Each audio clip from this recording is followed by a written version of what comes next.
يا جماعة السلام عليكم ورحمة الله وبركاته. hordoftoota Nasraatu akkam fayyaa nagaya keessanii jirtu jabaattu alhamdulillah ani fayyaa nagaya kiyya obboleeyyanii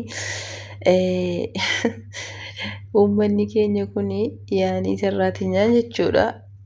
Bas ofumaa jiraatii galata goonee ofumaa keenyaaf jechuudha. Nu tokko gaasilan maqaa tokko qabnaa shaqaalaa jedhamnee kaddaamaa jedhamnee akkasitti walii waamamna yaanii ka kairii hojjetus ka sharrii hojjetus ka rabbiin ofirratti sodaatee haqa rabbiitiin mana namaa kana keessa hojjetus kan immoo yaanii waan tokko daantaa hin qabne ka akkasiis hundinuuyyuu jechuudha walitti waamamna shaqaalaa jedhamne.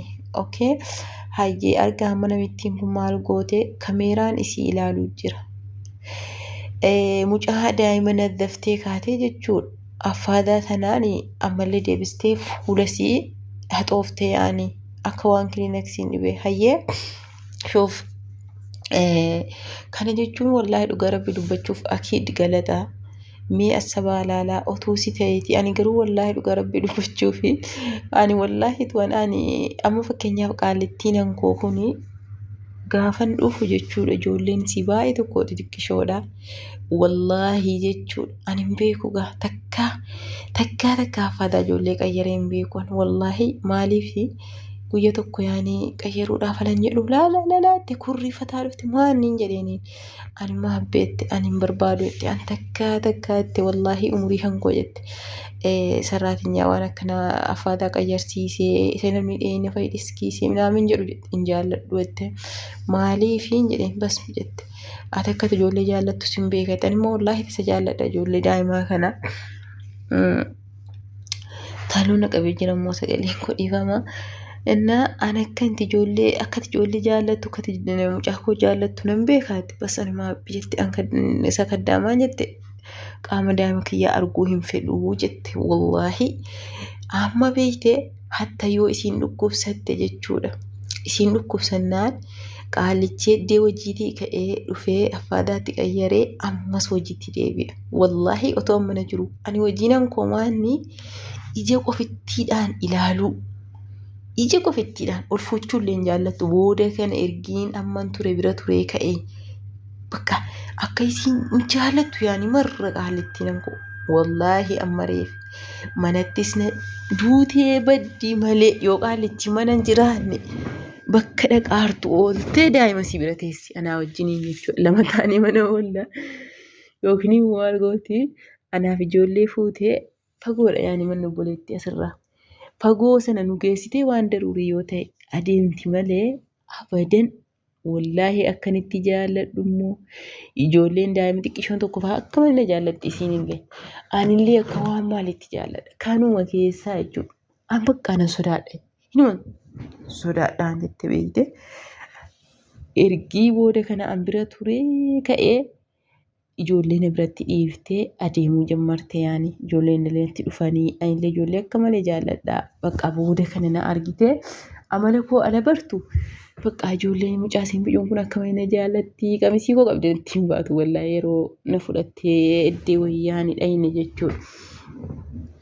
Akkasitti booda kana argii mucaan guddattee kaatee ijoollee kana natti dhiiftee deemuu jammarte. Amma yeroo annan gala'ee ani sarraatinyaa yeroo dhufte jetti wallaahi itti manee hin deemuu nan sodaadha jetti wallaahi akka jetti bar ijoolleen kee gurguddatanii siichumaa sodaattaan jedheen daa'imni gaafa nuufuu xiqqoo sunii amma waggaa ja'a geesse yaani barumsa kutaa 2 moo 3 barataarti. Hayyee maal rakkoo qabaan jedheen laalaa jetti ana badan jetti maa yeroo tiriif dhuftu ani sitti dhiisee deemiraa jetti hammamiif amman turtee kaatee naanniyyi booda daa'ima kiyyatti dhiisee deemuu jammaree jette ani jaalladhu isa namni araboonni akkas ijoollee ofii kaddaamaa shaaworii galchitee affaadaatti qayyarte jettu takkaa jette hin jaalladhu waan akkasii jette. Kuni akka kiyyetti ani wallaahi sirriidhaan jedha maaliif jennaan anutuma wa'ii jechuudha. Anummaan kuni fakkeenyaaf otuu rabbii yaanii fakkatuu sarraatinyaa qabaadhee daa'ima koo wallaahi abadan sarraatinyaa irratti dhiisee hin deemu. Maaliif yoo jette mee hojii nama tokko kana laalaa namni kuni amma fakkeenyaaf yeroo araba kana lollu yeroo arabatti badii murru waa tokko bakka ofii qofa buutee ati akka ofii keetii garaa laaftuuf akka ofii keetii ijoollee jiraatti ilaaltu ammallee akka rabbiin sodaattu yoomiiti rabbi akkam kan si hojjetu namni kun fakkeenyaa sitti amanatee zimmedhee daa'ima kana daa'imni kun afaan hin beektu beekte daa'imni akka horiiti beekte daa'ima duudaa kana kan afaan hin beekne himachuufillee haasa'uufillee akkana gootee akkana gootee na rukuttee midhaan jechuudha himachuu kan hin beekne jechuudha. Namni kun sitti dhiisee deeme sumaaf rabbitti dhiisee deeme garuu hadha namni kun hin jiru na argaa hin jiru jettee daa'ima kana miitee yoo jette immoo wallaahi rabbi si ilaalaaraa jechuudha. Fakkeenyaaf ati akkasitti yaaddee rabbiin illee sodaattee hatta daa'ima darbaa tokko jirti kan sitti darbitee si rukutu waan hunda isaa sabartee yeroo jara manaa deeman illee jara eedaa jechuudha. Hundaa immoo miti namni rabbiin sodaatu nama hundaa miti kan miitu jirti kan rukuttu jirti wallaahi ani ofii kiyyaa nama tokko waliin hojjedhe ijoolluma keenya jechuudha ijoolluma Itoophiyaa sanuu ijoollee Oromooti wallaahi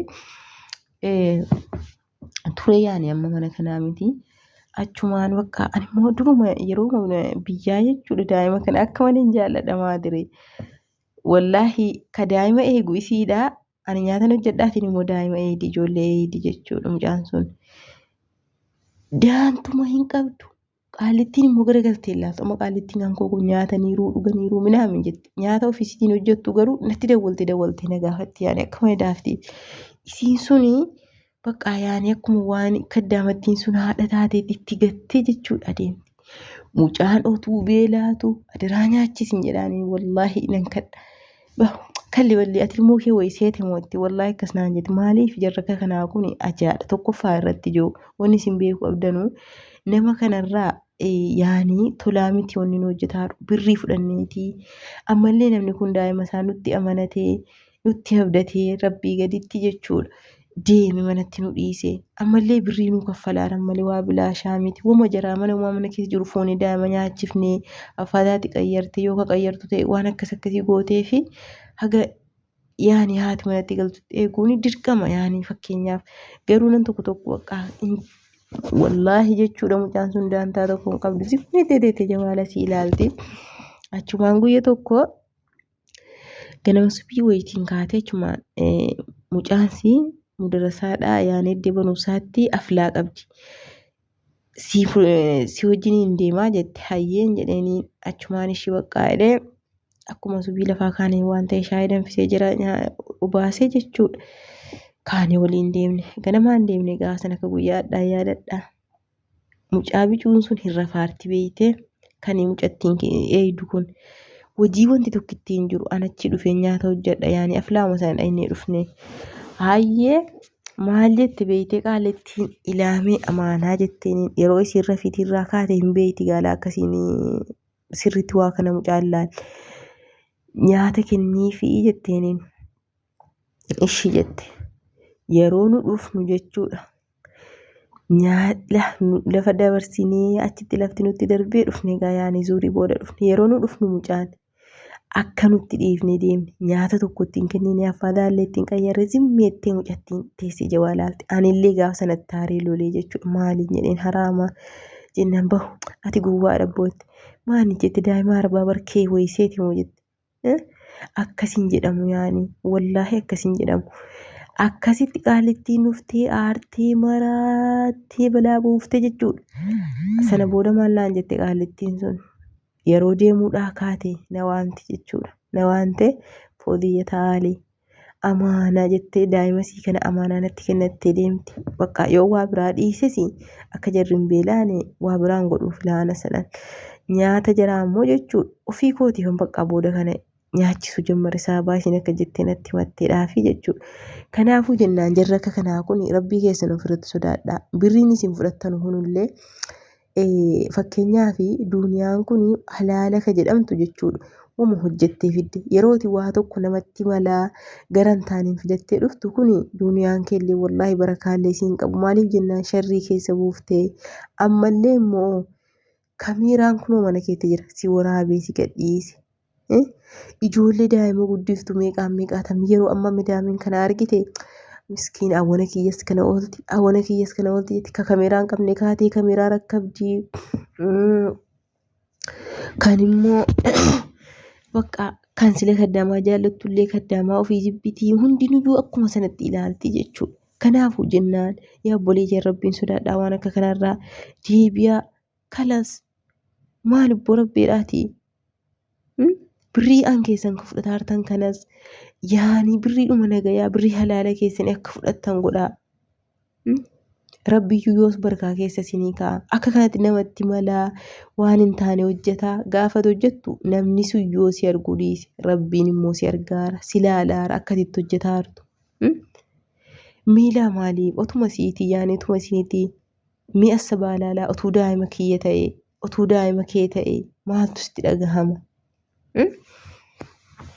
Kanaafuu namoonni akka kanaa kun kan hirii miti. Isiniifillee ajaa'adhaa. Ammallee isin qofan taa'e otoo hin taane mataa keetiif yoo yaaduu dhiifte ijoollee biraatiif kuni maal ijoollee kanarraan ga'a? Hojjettuu biraarra maal geessisiisaa jettee yoo asabde gaariidha jechuudha. Jarri akka kana gootanu irraa deebi'aa adaraa of baraami. Wallaahi uummata of wallaale. Miskiin akkuma jararra baakunutti nuti uffatan kana yeroo tokko arabuma kana yoo arabni kana nu goote bakka nu wanti nu beeknu arabuma iddoo tuqqaa lanne himachuu. Kana nu godhanii akkana nuun jedhanii kana nu godhanii wayii bismillaahirrahmaan akkamitti dhiisanii nuutoo kunuu akka kana waan badii qofa hojjetaa. Yeroo hundi jechuudha. Wallaahi subhaanallah uummanni keenya uummata mataa hin qabne achii ka'ee immoo booda yoo kaatee arabni aariidhaan dhuftee kaballaa bareedduu sitti kennite na rukutte maal na goote kana na goote jedhanii gadi ba'anii namatti iyyuu jechuudha. Uummata mataan zoore wallaahi akkasii amma qaali jiru wallaahi akkatti balaaleffatee haasa'aaru yoo isiin jedhe hatta yoo isii waggaa 50 isin bira teesse jedhe abadan sirraatinyaa hin amannaa jedhe beeyte. Haguma fedhe yoo isin bira teesse jedhe sarraatinyaa hin amaninaa. Maaliif jennaan sarraatinyaanii abadan khayrii hin hojjettu abadan amanamtuu mitii jedhe. Hayyee kun dubbii sabaati moo dubbii dhugumaati yoo jenne kunoo ofitti ragaa baara. Kana jechuun nu ijoo wallaahi an fakkeenyaaf yeroo kaddamaan tokko balleessitu walitti qabanii kan jarara baanu waaman. Akkuma nu fakkeenyaa yeroo arabni tokko haati balleessite akka waan arabnu hundi badduu wayiitti fakkaata. Araboonni gadi ba'anii araboonni akka nu godhan araboonni jedhee nam tokko yaani siinoomu midaamii ofiiyyuu lakki koollee akkana nama tokkotu jedha malee hin jettu bara ijoolleen gadi baatee midaamii hunda arrabsiti. Akkuma sana jarrillee gaafa sarraatinyaan tokko waa balleessite jettu gadi ba'anii sarraatinyaa hunda arrabsanii maqaa keenyaafillee ka'irii miti ammallee rabbillee irraa nu gaafataa. Waa kun jarri kun yaani birrii jaraa nuuf kennanii nu hojjechiisaa jiru malee bilaasha wayiitii miti kan mana nu jaraa nu taa'aa jiru. Rabbumaa keessan ofirra sodaadhaa. Wallaahi manni gurraachi kun matuma hin qabu boo. Akkuma bifa keenya nu gurraachesse keessa keenyallee nu gurraachesse.